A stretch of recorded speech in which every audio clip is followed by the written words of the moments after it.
Hi, I'm Andrew Willans, lead game designer for Valkyrie.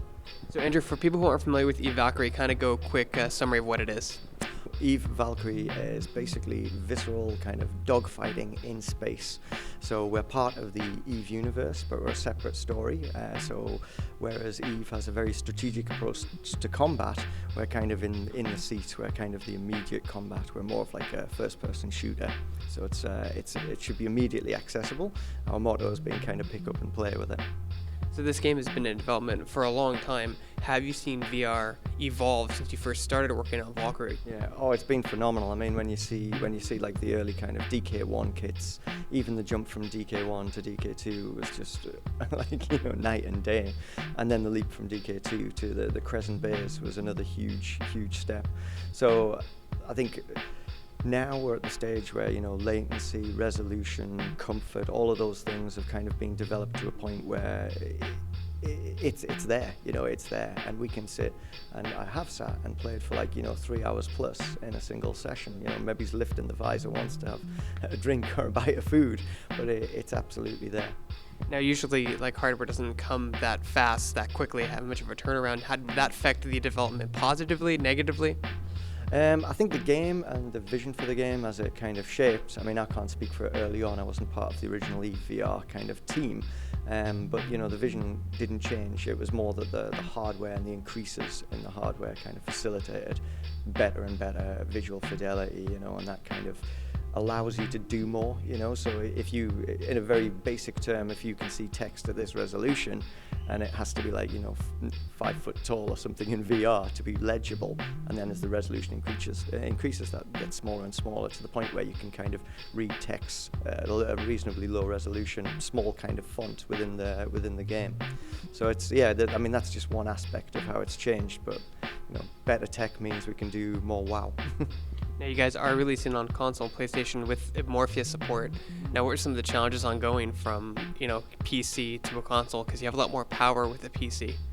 Absolutely, yeah, and we're developing both kind of platforms side by side. So the PlayStation version of Valkyrie, it's got all the same content in, but it's then up to our genius engineers to optimize, and I'll leave them to it. They're the pros, so they talk about what they do for the optimization. So talk about the vehicles in this game. You have 3 different classes of ships, but each ship can be customized. That's right, yeah. So we have 3 core classes, which are a fighter, a support class, and the heavy class. So your fighters are kind of like your all-rounders. They're like an assault style class. The supports are a bit like a medic, so they've got a lot of kind of heals. You can buff shields with them and stuff. And the heavy class are kind of like the tanks, so they're heavily armored. They're a little bit slower. And what happens is, whenever you use a ship from any of those classes, you're going to earn XP, and that XP is kind of going to unlock more ships within that progression. So the more you use a fighter in combat, the more XP you gain, fighter XP, and the more blueprints that you unlock for fighters. So you'll get milestones, and then we'll unlock blueprints, which will allow you to craft an upgrade for your existing ship, or there might be a blueprint for an entirely new ship. And so that's how the progression system works. But even within the ship classes, we have kind of different class traits within them. So you might have a fighter which has got some of the properties of a heavy. So it might feature heavier armor, or it might have a weapon which is more kind of shotgun style, or it might even feature a micro warp drive, which is a very unique ability that we have for the heavy class. So we use that kind of mix and match, so that when you've got a fully unlocked progression, you've got these 3 trees of fighter, heavy, and support. But there's also variation within those trees, and that's really important for balance. Now, yeah, as far as game balance goes, when you're making a loadout with your team, is it balanced where you want 3 fighters, a support, and a heavy, or can you play just as well with 5 supports or 5 assaults or 5 heavies?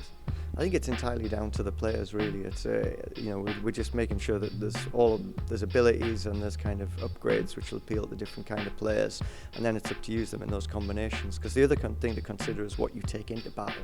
So at the minute, we've got this. We're calling it launch tubes. The title may change, but it's effectively your deck.